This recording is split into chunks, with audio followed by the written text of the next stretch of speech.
So with me today, I have Janet Bowers from Dignity in Dementia. Good afternoon, Janet. Good afternoon. So you're here to talk about volunteering with Dignity in Dementia, but tell us first, what is your role? Well, I have two roles. One's the non-executive director, and the other, the important role, is being a volunteer. So what exactly does a non-executive director, what does that mean in essence?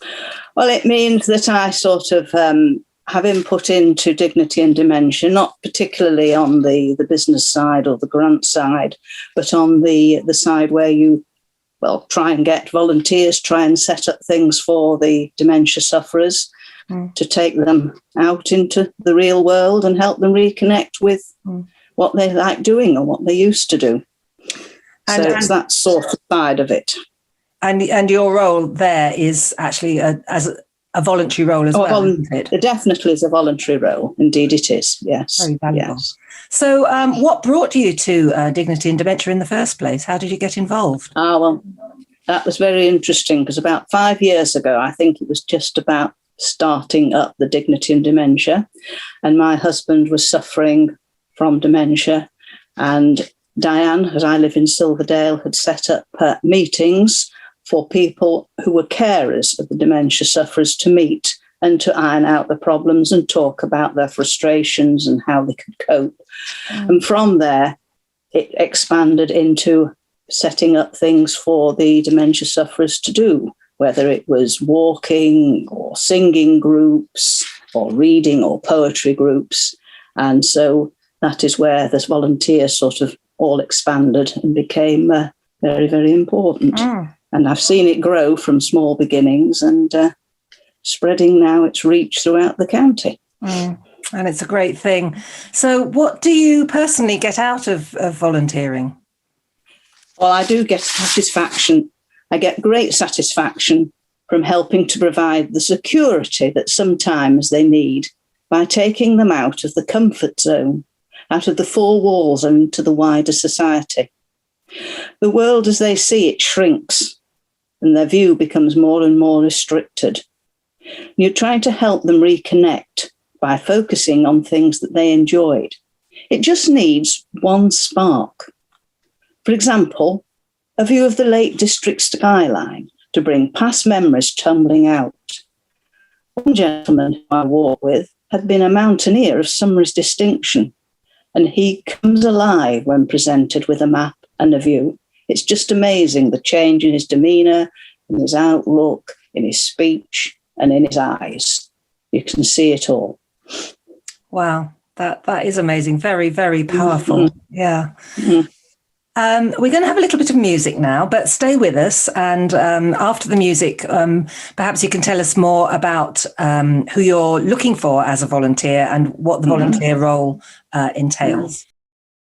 So if you've just joined us, I'm talking with Janet Bowers, who's the non-executive director of Dignity in Dementia, and she's telling us a little bit about volunteering with Dignity in Dementia. So Janet, what does it entail and what sort of people are you looking for? The people we're looking for really are a broad cross-section. You don't have to have any experience of people with dementia, although quite a few of our volunteers have. The main thing, you have to have empathy, patience, and be able to listen.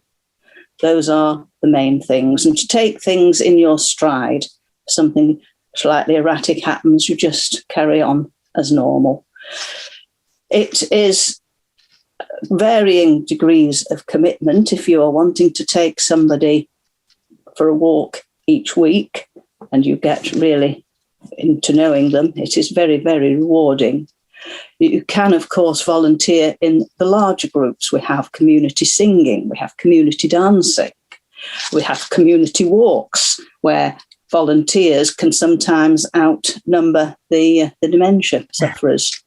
And you just turn up for those and enjoy the social side of it and just generally talk. You're making life as normal as possible in the real world for those people. And that is great satisfaction. But patience and empathy, as I say, really are the things we're most looking for.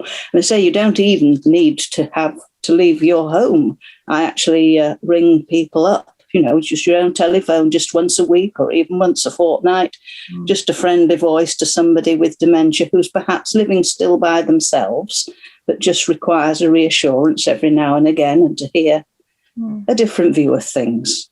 And as I say, you don't have to be a walker. I mean, we have all sorts of things if you're good at craft or art or baking or play a musical instrument. All these things, music particularly, is extremely valuable. The dementia sufferers, they, again, can be taken back into their past things that they did, and they know all the words. And yes, it gives great pleasure to see that happen. It really does. And I can imagine that the volunteers get as much out of it as the people living with dementia do. Yeah. Very much so. Very much so. I mean, yes, it isn't, it's just, just not just like friends, really. Yes. And it sounds like we've all been missing in this pandemic. Yes, definitely. The group contact. That's right. Yeah. It sounds like volunteers that it's very adaptable, so that whatever skills that they've got and however much time they can give, Dignity in Dementia can find something that will absolutely as a way to absolutely. You're not having to sign yourself up for something every week at a certain time. You can come and go and be welcome. The more the merrier, and the more it feels like a social normal gathering, the better. And as I say, it works very well. It does. And very, very important work it is too. Yes, it is. So if people are interested in volunteering, how do they get involved? How can they find out some more? Well, of course, there will be a bit on the website about the Dignity in Dimensions and its aims and how it was set up and what it does.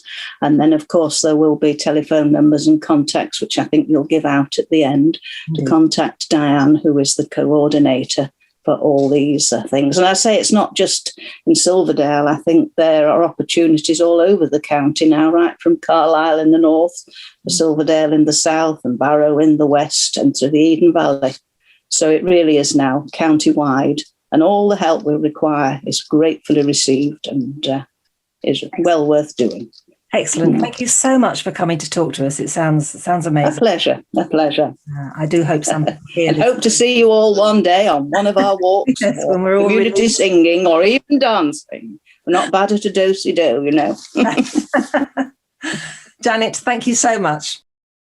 And with us now is Diane Smillie from Dignity in Dementia, and she's going to share with us another one of Di's helpful hints. So what are you going to be talking about this week, Di? This week, Gilli, I'd quite like to talk about how a person with dementia remembers moments. And in order to demonstrate a little bit about what I'm going to say, I'd like to ask you a question. So, do you have something from your childhood, a time from your childhood, that makes you feel good just thinking about it? Well, I think in general, I remember our family holidays, because in my mind they're always sunny and went on for many, many years, whereas actually I don't think it was that many times that we went all together. And most specifically, I have quite a strong mental image of us all joining hands and running into the waves shouting, "Nagahoo!" Now, why we shout that, I have absolutely no idea, but somebody suggested it and it became a sort of a thing. And that always makes me smile when I think of that. It's made me smile too. So. Okay, so you're able to bring that to mind and especially to have that word. And when remembering that, is it just the moment that you're remembering or is it the full day? I think it's the whole, how it made me feel. It feels warm and I feel happy. The whole feeling, really. The whole feeling. So it's more the moment. Okay. So our memories are actually made up of moments. And people with living with dementia have these moments in their memory, just like you and I. I mean, I haven't told you my childhood one. I will do if you like. But actually, I will tell you, it's mint sauce, crazy. My mother's Sunday lunches, And she always made fresh mint sauce, and it was always in a special jug. And I now have that jug, so it's an item. Oh. And every time I see that jug, it takes me back to our family Sunday lunches. Anyway, I digress. So it's remembering. So it's an item that can trigger that memory. In your case, it could be a word that triggers that memory.